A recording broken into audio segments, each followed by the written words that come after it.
Winndere. asalaamaaleykum maa ngi leen di nuyu di leen ziar di ndokkeel waa Sénégal yépp man la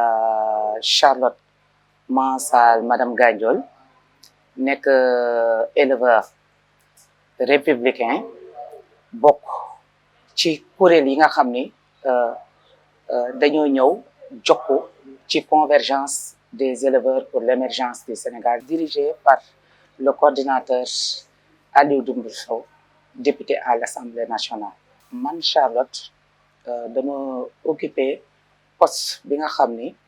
mooy la formation des éleveurs muy bépp sàmm may former nit ñi ci programme table micro-jardinage mais incorporé avec les bacs poulailler. Donc ku ne rek poulailler xam ni ci sàmm la bokk donc ku ne aussi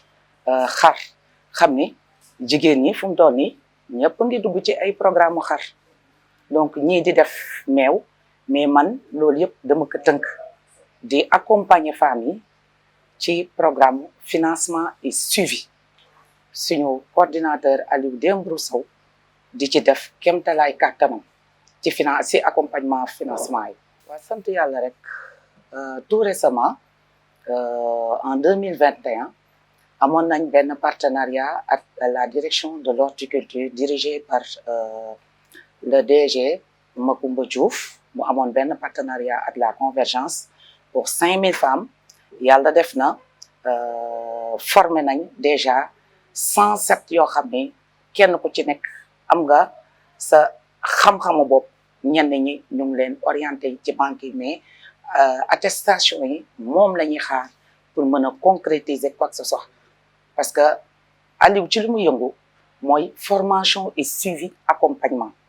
donc convergence bi ñu fiy def ay jéego di fi def loo xam ni bi ñu commencé programme tey lii moom dafa nekk programme boo xam ni ñu ngi ko gis ci télé yi gis ko ci rajo yi donc di ko doole sant di ko gërëm di ko ziar parce que nag lu mu bon am na fu ñu féete ñun sàmm yi damay dugg ci programme opération tabaski te ku ne opération tabaski wax accompagnement et suivi ci programme yi nga xam ni état def na teg na fi ay mécanismes ñu ciy remercier l'honorable député duum22. tey ñu jël par exemple au niveau de la DER tey on a reçu 300 millions yoo xam ne macha allah pour organisation professionnelle yi ñu diviser ko par 50 millions par organisation kon loolu ci sant yàlla la bokk mënoon nañ ne état accompagné wuñu mais état mu ngi ciy def ay jéego Aliou aussi mu ngi ciy def lu mu mën ak lu mu mënul lépp mu ngi ko ciy def pour que éleveurs yi fépp fu éleveur nekk ci kattan yàlla nga jote ci financement yi ndax tabaski bi ñu mën a am autosuffisance en mouton yàlla def na nag depuis 3 ans successifs fu mu toll nii jigéen ñi dañoo jël relève dans tous les domaines muy ci domaine opération tabaski bi ba tey ci jigéen ñi on a accompagné 48 femmes yoo xam ne au niveau de la région de Dakar lañ nekk donc ci benn montant boo xam ne ça fait plus de 200 millions ñu ciy sant waa FONSTAB di ko gërëm donc dañuy teg inventé wuñu les chiffres sont là femmes yi kenn ku ci nekk ak sa tur ak sa sant donc loolu yëpp l'honorable député lañ koy santé di ko gërëme parce que état yàgg na fi di teg ay programme mais éleveurs yi mosuñu te jote donc heure bi bu ci éleveur demee ba jot weccet ñu ne lii tey financement bi ci état la jóge dañ koy gërëm dañ koy sant aussi parce que lu ne fàng kenn du ko jeex voilà c'est juste loolu laa bëggoon wax avant muy ñëw ci journée le 22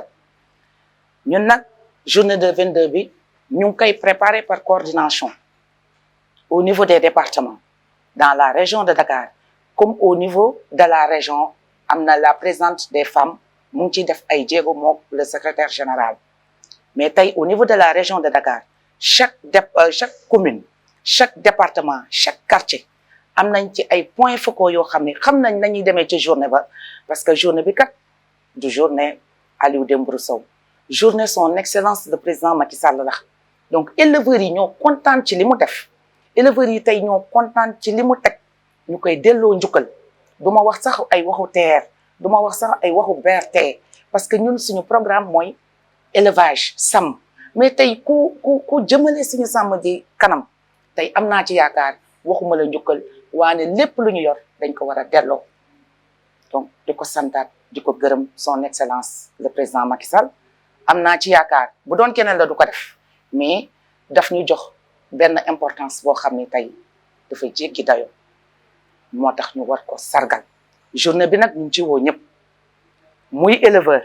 muy agriculteur muy leneen ak leneen ñu nekk ci pisciculture bi ak ñu nekk ci bépp domaine pêche ñëpp ñu ngi ci woo ñëpp xeebuñu ci kenn ndax journée son excellence le président Macky Sall l'honorable député Aliou duum22 jiite ko ñu ciy def liggéey bu jéggi dayo ñu ngi leen di sant di leen gërëm di ndokkeel ñëpp. waaw macha allah le 22 ku ñu ci dëgg rek ñu ne mas ni ko olof di waxee donc je ne comprends pas trop mais sant yàlla le 22 yaakaar naa dina plombé de nit yaakaar naa ay bopp rek nga fay gis bopp yu ñuul donc suñu xar yi dañ koy tegee côté suñu nag yi dañ koy tegee côté dañuy sañse ba neex ñëw rek jàkkaarloog son excellence le président Macky Sall lu mu ci laaj rek ñu def ko ci macha allah jërë ngeen jëf.